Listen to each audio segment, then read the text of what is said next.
58 clips आहेत, 58 म्हणजे 58 महिला त्याला बळी पडलेल्या आहेत। काल नाशिकच्या बोंदू बाबाचा पर्दाफाश झाला आणि त्याच्यावर महिलांवर लैंगिक शोषण आणि बलात्काराचा गुन्हा दाखल होऊन त्याला अटक करण्यात आली। मुळामध्ये मी पहिल्यांदाच तुम्हाला सांगते, हा विषय कोणता पक्षाचा, कोणत्या जातीचा, कोणत्या पंथाचा नाही। हा कालचा जो विषय आहे हा महिला महाराष्ट्रातील समाजातील महिला सुरक्षतेचा, सक्षमतेचा आहे। कॅप्टन खरात हा जो काही बोंदू बाबांनी मंदिर करून तिथे जे काही विधी करून महिलांना समस्येतनं बाहेर काढण्यासाठीचा थोटान गोष्टी करत होता, त्याच्यामध्ये मला सांगायचं आहे की 1 वर्षापूर्वी तिथले लोकल पत्रकार खबरदार म्हणून कुठलं तरी पुढारी नावाचं आहे, त्यांनी याला वाचा फोडली होती, त्याच्यावर त्यांनी आक्षेप घेतले होते।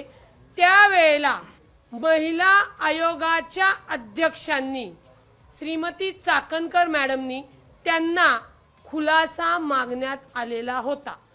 मला सांगा, एखाद्या ट्रस्टवर जर कोणी, तुम्ही पत्रकार आहात, तुम्ही लोकांनी जर त्याच्यावर आक्षेप घेतले किंवा काही गैरव्यवहार चाललेत, गैरकृत्य चालले असं सांगितल्यानंतर राज्य महिला आयोगाने त्या खबरदार पुढारीच्या संपादकाला त्याची माफी मागा म्हणून सांगण्याचा संबंध येतो कुठं?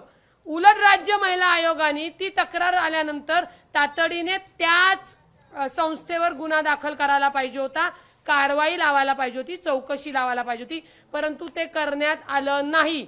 कारण खरातच्या ट्रस्टवर खरातसह स्वतः राज्य महिला आयोगाच्या अध्यक्षा श्रीमती रुपाली निलेश चाकणकर आहे। बरं, कुठलीही व्यक्ती ट्रस्टवर असू शकते, मी वकील आहे, मला त्याचा कायद्याचं ज्ञान पण आहे आणि भान पण आहे, परंतु जर तुम्ही तो बोर्ड बघितला तर तो बोर्ड त्यांच्या नावानंतर खाली अध्यक्षा राज्य महिला आयोग आहे।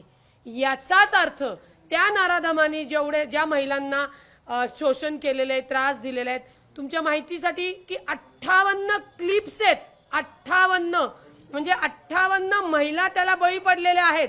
आणि जर चाकणकरांनी 1 वर्षापूर्वी जर हा जबरदस्तीचा माफीनामा घेतला नसता तर आत्ताच्या महिलांवर हा अन्याय होण्यापासून वाचला असता। हे तितकंच त्या कायदेशीररित्या खरी गोष्ट आहे।